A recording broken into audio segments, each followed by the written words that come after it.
Well, hey, friends, welcome to Awakening's Ask a Scholar podcast. This is where you, the everyday Christian, can get your questions about the Bible answered by a biblical scholar. I'm Carla. And I'm Mike, and we're both glad that you decided to join our discussion. So let's dive in. Well, welcome everyone to episode 28 as we get your questions on the book of Job answered. Hopefully, you joined us last episode where we started our conversation with Dr. Dominick Hernandez. And thankfully, we have him back again to cover more of your questions. So, welcome, Dr. Hernandez. Thanks for joining us for another episode and answering lots of more questions. Carla, it's my pleasure to be here. It's really an honor to be able to answer or try to answer some of these questions. Awesome. Well, we're glad that you're back. And I want to just remind all of our listeners to make sure if you didn't listen to the first episode on the book of Job, go ahead and pause this one and go back and listen to that one. And not only will you get lots of great content and lots of great questions answered, but also you're going to hear about several awesome resources that Dr. Hernandez has that's going to allow you to dive in deeper to the book of Job on your own. So make sure you check those things out. So let's dive in, guys, to our first question. And this question says, I'm having a tough time understanding the relevance of the book. Besides the big picture that God is big and we are not message, what am I supposed to gain from reading all of this boring dialogue? Well, at least the question's honest. Exactly. Frequently, I teach students that will ask these types of questions, sometimes implicitly. So the type of question, I'm going to kind of answer this. Maybe if I could take a little bit of right-hand turn, but then come back into this lane in a second, is frequently Christian people read, like, let's say, genealogies Mhm. and feel that there's not much worth to them. They skip lots of those sections, like genealogies. Sometimes they will even skip sections that are just difficult to understand or don't feel like they're applicable. And I think maybe another frequently skipped book we could say is like Ecclesiastes. Hard to kind of understand, hard to reconcile what we do understand with our realities and Yeah. especially our theological realities. And then we sometimes skip books that we just consider to be like not that important. So like it's uncommon, for example, to have a lecture series through the book of Esther, if you'd believe that. Like, right, like, wow, Esther. Well, it's a small book about a woman in the Persian period, and we kind of don't know how to directly connect it to the story of salvation as Christian people because neither God's name or title are mentioned in that. And so, unfortunately, we have a tendency to think if I cannot perceive this book as being, or this section of the scriptures, genealogies, for example, is extremely applicable to my life in the here and now, then it might not be worth reading. And I say, Mhm. fake news. Like, that's not how it works. It's not how it works. And I'm kind of joking with the whole fake news thing, but I'm kind of not actually. I don't know. I go back and forth with this because on the one hand, I understand it. I completely understand why people would want people come to the Bible with expectations. And those of us that would say something like the Bible is the Word of God, we read it and we know that we have access to these very special, unique words. Through this written text that has been passed down throughout the ages. And so we have these very high expectations. So I get that on the one hand.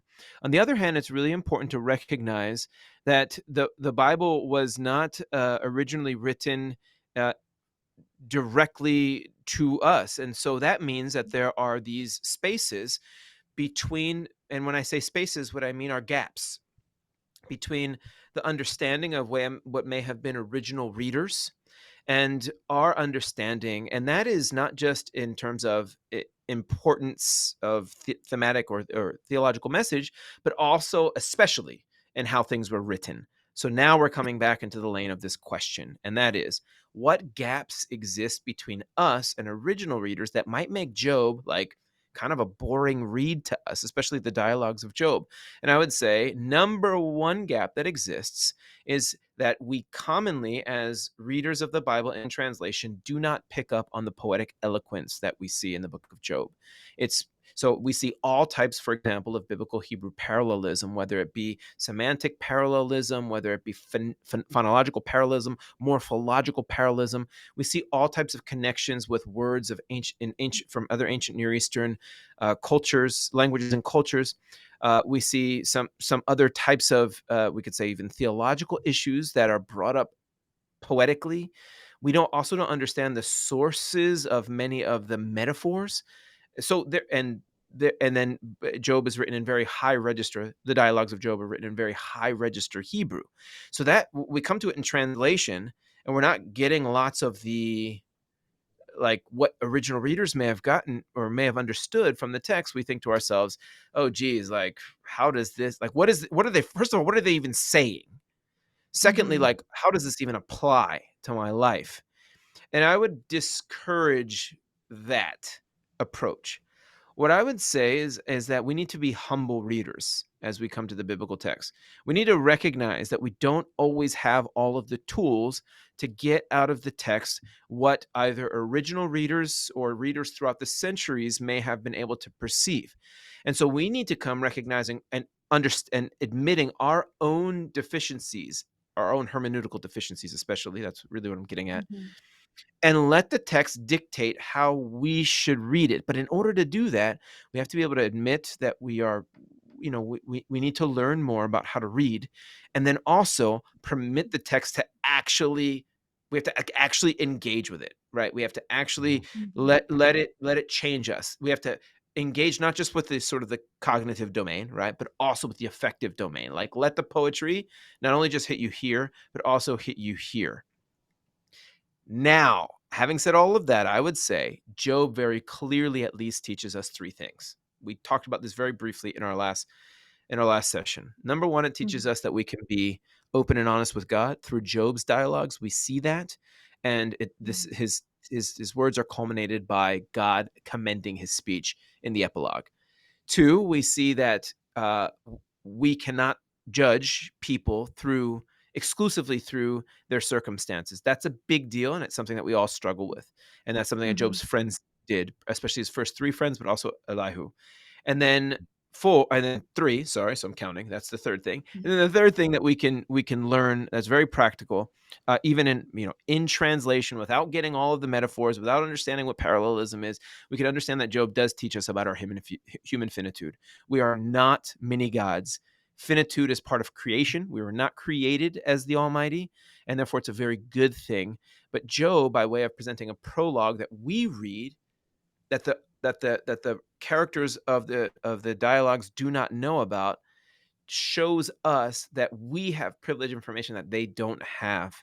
They're finite, and they have to deal with the information they have to work with the information that they have. And that certainly applies in our lives when we don't know what's going on around us, when the world seems like Yeah. it's upside down. We are finite beings, and we have to work with the information that we have. That's good. That's very helpful. I think I think definitely one of the things that I have learned from the book of Job over these years is the importance of allowing people, and even for oneself, if you're going through a season of dust and ashes, to actually process, to actually take the time to metabolize that pain. And I think too often within our modern North American evangelicalism, we often express it where we're trying to rush people out of the experience, out of sitting with the question, sitting with the hardship and the pain. And here with the book of Job, we're seeing essentially a whole entire exercise of, no, we're going to be sitting here. We're going to be sitting here. We're going to be talking. And we're going to be talking with each other. And we're going to be arguing and disagreeing. And the whole entire time, there's almost this question that Job is even basically asking, God, are you even listening to any of this? And that when God does actually finally speak to Job, I mean, I was blown away just by the simple kind of winks or hints that God says in his opening lines to Job of who is who is this one who's darkened the door of my counsel? And he's starting to use words that refer back to the opening words of Job in chapter 3. and even starts calling Job, yes, indeed, you are a gever, you are a strong man, you are an adult man. Come up here. I want to talk with you. Let's have this dialogue. You've been having questions with your friends. Now it's time for me to ask you questions and for us to have a dialogue. I think there is so much relevance in that. And that as maybe as a young kid or as a teenager when I came to the faith, I wouldn't have comprehended the importance of conversation and dialogue and processing. But definitely now in my later years, I would say that conversation and dialogue is a treasured thing, and that it allows it's not wisdom itself, but it is the pathway or part of the way we learn and accumulate and grow in wisdom is by actually having these kind of conversations and hard dialogues at times with our friends and with God himself, even through the scriptures. And so I think that's the relevance, right? Like I mentioned this in the last episode, I was just completely blown away. Like, Bill, Dad, you call yourself a friend. How could you say this? What person says this to a friend? And yet I know in the hardest seasons of my life with and my wife, we've had friends say things similarly. And just taken aback of like, my gosh, it is completely relevant. We human beings, we still do this. We still say these kind of things. And how then do I learn to one expect that, but also how do I also learn how to forgive, knowing that that seems to be a very typical human reaction, and understand that what comes out from the mouths of folks at times is not wisdom, and to just be ready for that too. Mm-hmm. Yeah. Yeah, that's good. All great lessons that we can take from this book. Definitely a book that should not be ignored, like we talked about in last episode. I'm going to pivot our conversation a little bit. I'm curious to ask this question because we touched on this very, very briefly in the last episode, but we didn't really dive into it. This question says, how was Satan able to be in God's presence? Talking about that the several divine council interactions that we see when sin cannot. This is a good one. I like this one. Yeah. Well, let's make reference back to the previous session that we recorded, previous episode, and say that in that session we briefly talked about the potential, the at least a couple of the options as to who the Satan character is. Now, Mm-hmm. this question it's reasonable to assume that this question is assuming that, or the person asking this question is assuming that the Satan that we see that has the definite article in the book of Job, the Satan, that's how it is in Hebrew, Hasatan. This Satan is the Satan that is the one that we eventually see later called or named Satan as a proper name. So I think that's what's happening here. That's what the person is asking. How can like Satan, the embodiment of evil, right, be in the presence of God? There are some other options if this is not that Satan, but the question ends up being an interesting one in this sense. When we say that there can be no sin in the presence of God, are we speaking to a certain extent metaphorically? Like when we say before God, what do we mean by that? And if that's the case, then some of these things that we as Christians believe, like there can be no sin in God's presence. Like, are you not in God's presence if you're a sinner? What? No, no, no. Yeah. Like that. No, that's a real question, right? That's a real. I mean, Yeah. God, it sounded funny. Sometimes when I try to be funny, it doesn't come out funny, and then when I don't try to be funny, it's like the funniest thing ever. Well, whatever. Uh, but in all seriousness, like, are you not? Do you consider you're? We're all very much in God's presence. Do Right. you engage with God? Do you come to God when you know that you have sin? I'm going to use another metaphor here on your heart. Do you come to God? Do you come into God's presence? Now, some might say we do this, and this is very Christian theology, right? We do this in the name of Jesus. So we sort of see through, like God sees us through Jesus, and I get that, and would even use that type of language in certain environments. I so totally Mhm. get that, but still, there is sin in the presence of God. Period. Like in this world, in the cosmos. It's there. So the question is, uh, does that mean that anybody that has sinned or does sin cannot interact with God? I don't know. Well, I, I'm suggesting that we can.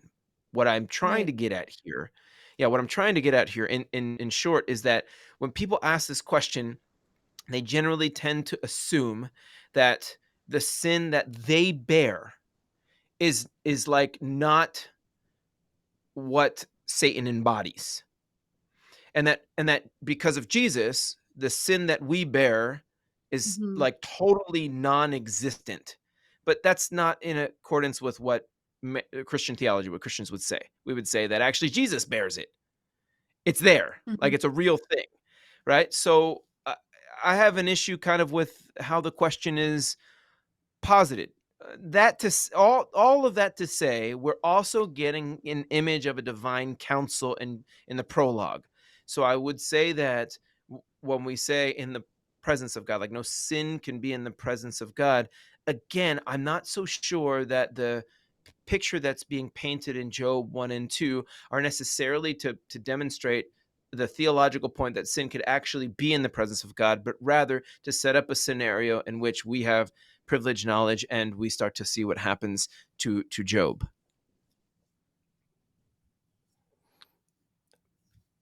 I mean, I think for me, a part of this question, it resolved in my mind when I realized that there is that argo in front of Satan, and that this is not necessarily the embodiment of evil, but I do think it is also just a reflection of, at times, we tend to over literalize, and in some sense we over literalize in our modern context because we don't have the mind frame or the kind of the assumptions of the biblical writer and the audience. I mean, were they concerned with this concept of personalized evil being in the very presence of God during the divine council scene in Job? Obviously not. It's not brought up within the scene. The whole focus is on, there is this council meeting that's going down. Yahweh decides to make a statement about his creation, Job, and how Job is pretty righteous, pretty cool. He loves him, and this accuser is reacting to that declaration, and nothing in that seems to be concerned about, oh, but at the same time he had to wear all this extra, like, basically, clean gear, bunny suit, to make sure that he didn't infect the heavenly courtroom with sin. There's nothing about it. It's not even a concern. It's Mhm. trying to set up that scenario of, oh no, things are about to go down for this man named Job, and he doesn't know why. And we as the audience, we do know why. And the question left for us is, oh no, what is Job going to do? How will he react? Is the accuser going to be right, or is Yahweh correct in actually saying there is no one as blameless and as righteous as Job? And we're left with that tension. That's what we're supposed to be focusing on. But yeah, I understand the concern. Some of it, I do think it's John Hilber. He wrote this great work on Old Testament cosmology and relevance. And I have always been struck by when he pointed out that when we don't know the ancient context, or when we just don't know the context of any written work, our minds naturally will just go to literalize things. And so I see this question, we're just importing in this assumption that, one, the character is this personification of evil. And then we're also importing in this assumption, oh, sin is some sort of substance, as though it's like some icky black goo that's like dangerous, and it's a contaminant, and we don't want this to be in the presence of God. But we forget that even that is supposed to be a metaphor. And anyways, that's my long answer. It's just simply, I'm not sure how to process the question. It's it is just a kind of a funny thing to just see how we get very worked up about this scene, and we lose the story of what's happening here. Mm. Yeah. Yeah. That's good. Okay, guys, let's jump to a quick commercial break, and then we're going to come back and we're going to hit two final questions, and then we are going to wrap up. up this two-part series on on the book of Job. Sorry, I got tongue-tied at the end, so forgive me, listeners. Okay, let's jump to a quick commercial.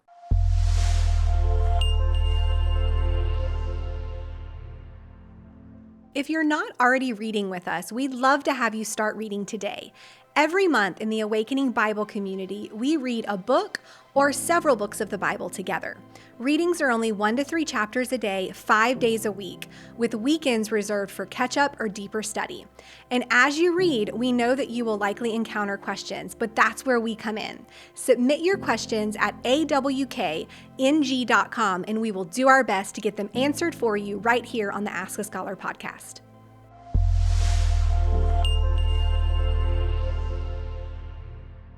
Well, welcome back, everyone. We've got 2 final questions that we're going to cover, and then we'll wrap up this episode. So this next question talks about Elihu, which we have kind of touched on here and there throughout these 2 episodes. But the question says, why does Elihu speak so late? He said he didn't speak because of his youth, but it seems that he wasn't originally a part of the initial group of friends. Is he possibly an angel or even Jesus in disguise? He seems to say some of the right things. So let's dive into Elihu a little bit. All of Job's friends seem to say some of the right things. I guess we can start Good that point. way.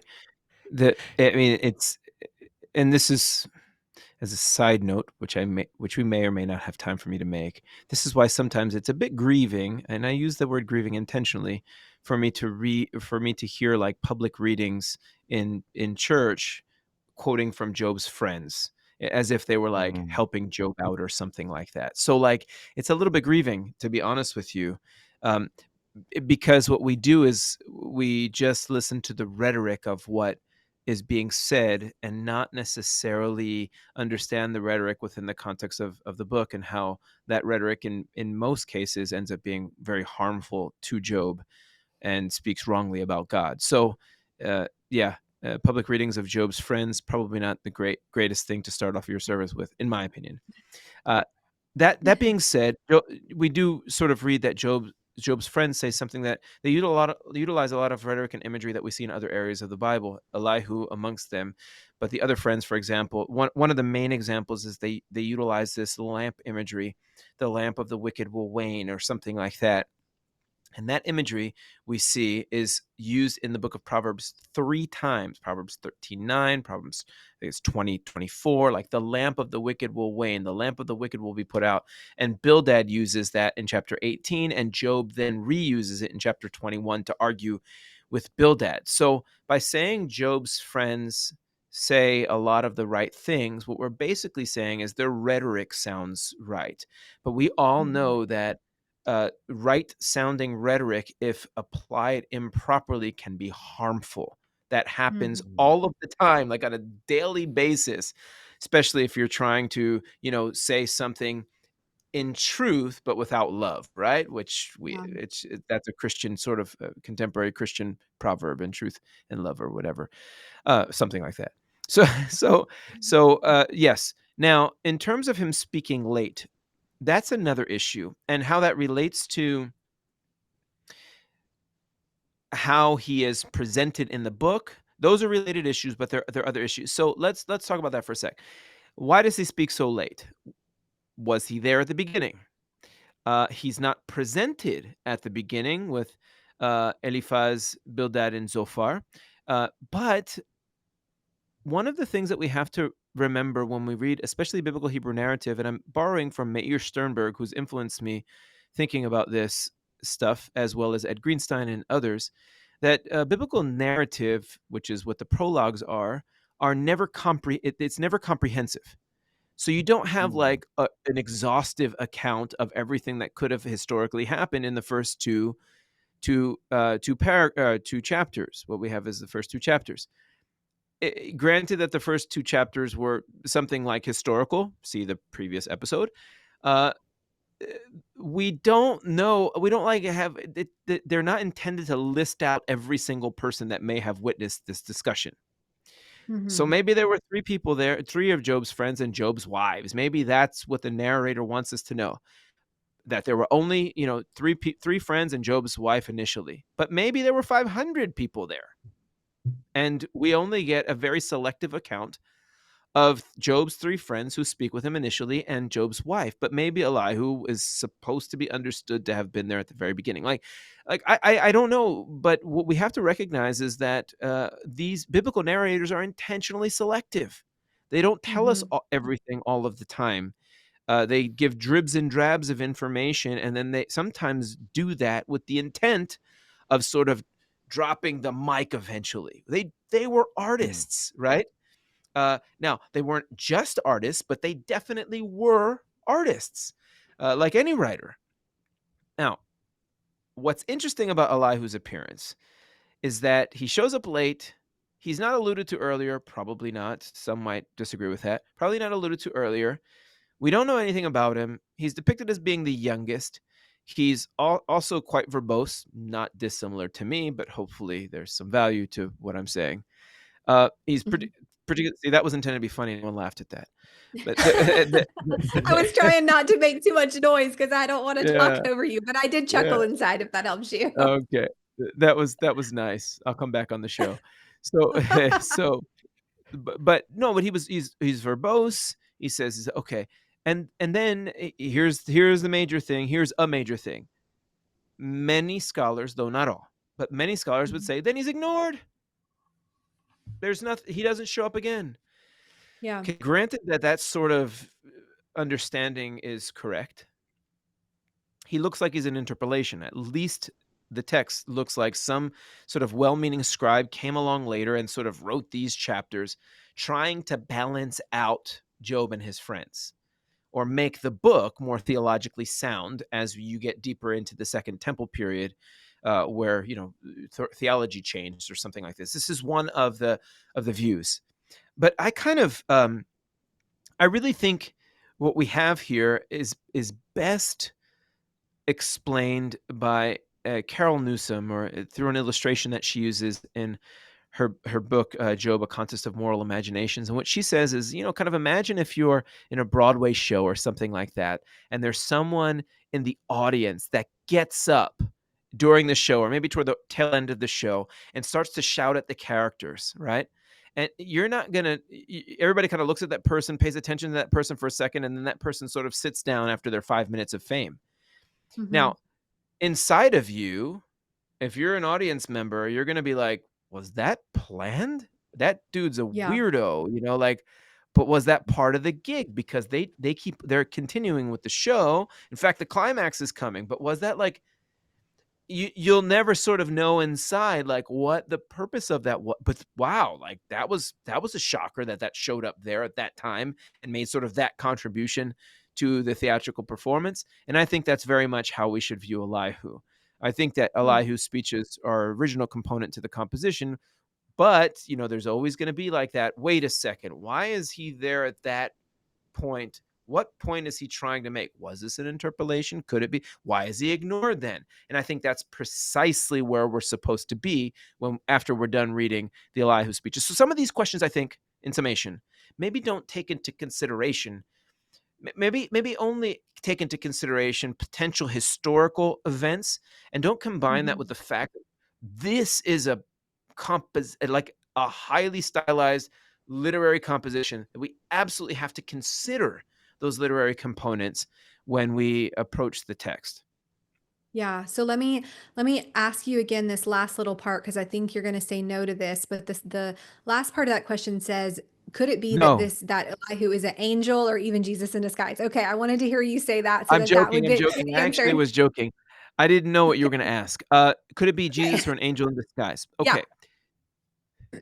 The could it be questions can almost always be answered as yes. Like, could I be an angel in disguise? Now, prove I'm not. Like, prove I'm not. Right? Okay. So can you right? So I have a like fabulous guayabera shirt on. I look like an angel today. I haven't even said any curses on the like I could be an angel, right? A But feather like flies down in front of the screen. okay, but think about this for a second though. Like what are the probabilities that, given the content of this show and all of the other things that you know about me, what are the probabilities that I'm an angel? I don't, you know, Yeah. uh, and the probabilities that I'm an angel, if you believe in angels, which I do, but at least the biblical ones, but like granted, given like what are the probabilities that I'm one of them, and given what you know about me, the probabilities are very small. So let's apply the can it be sort of question to the what we see in Elihu's speeches. He seems to come on the scene and present, well, the narrator presents him initially and then talks as if he's another sort of one of Job's friends, but held on to his speech because he he's the youngest. Now, the question here is that how an angel would talk? And if so, what sort of evidence that we have that we, within this text that we should understand angels talking that way or being presented in that fashion? Okay, that's the angel part. Now, for Jesus, it's another thing. Like, what evidence do we have, even stylistically or literarily, that like the author is striving to present Jesus in some sort of bodily or even literary form here? And I'm just not sure that, even though it could conceivably be perceived as, Elihu could conceivably be perceived as an angel, or maybe even a depiction of Jesus, that just the chances that the author was striving to do that seem to be slim, based upon what we know about how angels are presented and how Jesus is presented. That's great. Very helpful. Dominic, I'm curious, like, and this is just more about the speculative, but what do you think Elihu's role, like, what is his speech supposed to do to us as the audience? Okay, so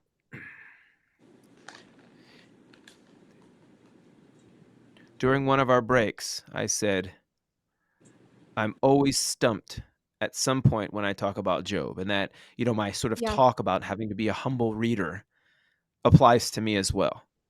Mm-hmm. I'm back and forth on Elihu's speeches. I Mm. tend to think that um, Elihu's speeches lead to the whirlwind speeches, but that's also contingent upon a certain type of reading that I have of the whirlwind speeches. So what we see, and by the way, I am not sold even on my own ideas. I think I'm like probably okay. This is probably like a reasonable reading. But this there are certain sections of Job where I'm like, yeah, no, not, like I think my reading is probably pretty good on this one. And in this, I'm kind of like, it makes sense. I think it makes sense. So here goes nothing. So for Elihu's reading, or for the reading of the Elihu speeches, I think that Elihu sets himself up essentially as an advocate for God, like he's standing in God's place. He is one with the voice of the Almighty, is speaking then, and he's doing things and saying things. Supposedly, it seems like he's presenting his words as even with more authority, sort of divine inspiration. So get it. Throughout Job and Job's friends' speeches, one of the themes that we see is that they argue over the basis of their authority, like the basis of what they're saying. So Job seems to put a lot of emphasis on his experience, as we've talked about. Job's friends put a lot of emphasis on what we understand to be traditional wisdom or traditional dogma concerning just retribution. And when Elihu comes along, he sort of like literally pulls out the trump card and says, like, I am divinely inspired. That's how I read some of his Mm-hmm. his statements. The breath of the Almighty is sort of going through him. Someone who has been influenced by the Almighty is now in your presence. So he seems to be intending to sort of like trump what the others were doing based upon his source of authority. It's God. And just when he gets to the end of his speeches, God shows up and he's not mentioned anymore.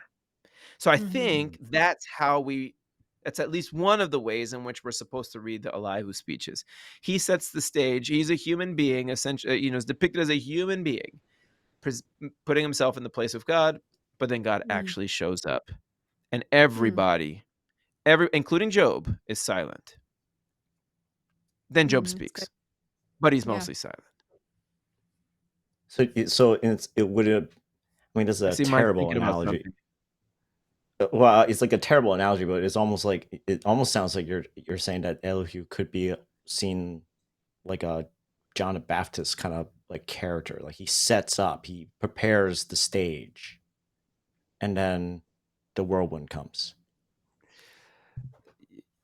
Um, I mean, I guess we could compare him to John the Baptist literarily, maybe, Yeah, that's what I but this mean. is Literal. yeah, yeah. But we have very little of John the Baptist literarily preparing the way of the Lord. We actually we have much more of Elihu, don't we? Like all of those chapters toward the end. Yeah. Uh, but honestly, I wouldn't use that analogy just because I think it Mhm. mixes very different, very very different, very different scenes, very different types of compositions, in my opinion. But what I would say, maybe this is going to be helpful, is that going back to the theater performance, I think Elihu seems the person that stands up in the crowd, that starts shouting, that really claims to know what's going on in the theatrical performance, and then sits down. We're all kind of wondering what's going on, but then maybe something that I should have emphasized earlier, but then we sort of have like the culmination of the event happening right after that, after the person that made a big ordeal in the theater made a big deal in the theater, then we have like even a bigger deal on stage that everybody looks at and everybody's wowed. Kind of like the initial Mm. fireworks going off at a 4th of July celebration in the United States, and then just when you think things are calming, you get the grand finale, and I think that's Yeah. probably a more apt illustration. Yeah, that's Y- helpful. Yeah, I agree that John the Baptist. It was just more of trying to sort of like it's those like it almost sounds like Elihu is sort of this better lack of a better term, almost like this front man. He's amping up the moment that the whirlwind is about to appear. And I mean, I'm just like thinking, my wife and I have gone to an event called, uh, Holidays with the Pops. Like I'm in Boston, the Boston Pops and everything like that. And so they yearly do like this um, Christmas concert at the end of the year. And at least the 2 years I've been there so far, they will always have a surprise. Like we know Santa Claus is going to show up. We just don't know exactly when. And there's always this kind of this tension that, when is he going to show up? Is he going to show up right at this point of the show, or is he going to show up right at the very end? And then when he does, everyone is involved with the music. Everyone gets on their feet. Everyone sings the carols together, and it's just this big extravaganza. That is almost like this kind of tension. You're just wondering, when is this person going to appear? Um, so I guess I'm just intrigued. I'm intrigued with the idea that Elihu could be, in some sense, setting the stage and in a way that kind of shocks everyone into silence, and then the whirlwind appears. So anyways, I like the idea. I'm just trying to think of like how, like a modern Mhm. analogy of what that could be like. I like your Yeah. I Santa just Claus think analogy. Yeah, yeah. I think both of y'all's analogies work well. I do think that there's a sense of setting the stage for this big finale that all eyes are supposed to be watching and tuning into. So I think that's very But helpful, you should guys. Okay, know. let's I, head. just reiterate, Yeah. that's sort of what I think about it today, and not everybody would agree with me. Some would actually say that Elihu is referred to in the divine speeches, but maybe not directly. Okay. Well, that's good for people to wrestle with and do their own research on then. So that's great. Thank you for mentioning that. Okay, so I've got one final, hopefully quick question, and then we'll wrap up this episode. But this last question talks about the very end of the book, which I think we should hit. And the question says, "What happened to Satan after the book? Where is he in all of this by the end of the book?" So just kind of wrap that up for us, and then we'll move on. Well, if we are going to talk about Satan at the end of the book, it has to be sort of by inference or by deduction, because it can't be sort of because he's not explicitly stated at the end of the book, right? So Yeah. um, we have to sort of infer, like, or we have to look for maybe rhetorical clues. Is the text making reference back to Satan without saying his name? Is the text saying that Satan is someplace on the earth or is in some sort of heavenly realm? I have heard one one composition that I read one time said something along the lines of Satan essentially still being in the earth, or making an argument from the book of Job that Satan was in the earth. Now, I'm giving you all of this almost as filler to say, who knows? Like, we don't know. The text doesn't, I don't think the text makes reference to Satan in the epilogue, even I don't think there's any rhetorical connections to Satan, uh, and making any reference to Satan, the Satan that we read about in the prologue. So I don't see that the epilogue speaks to where Satan is then, and I don't also see the epilogue saying anything about where Satan is, now, or like speaking to the life of the church in that sense. I just don't see it. But maybe I could be proven wrong, or taught something based upon some rhetorical connections between the epilogue and the prologue. Mhm. Yeah, I mean, I agree. I don't think the text. I mean, honestly, I guess in my opinion, I think the text is not that concerned with where the Satan is, because that wasn't the focus of the book.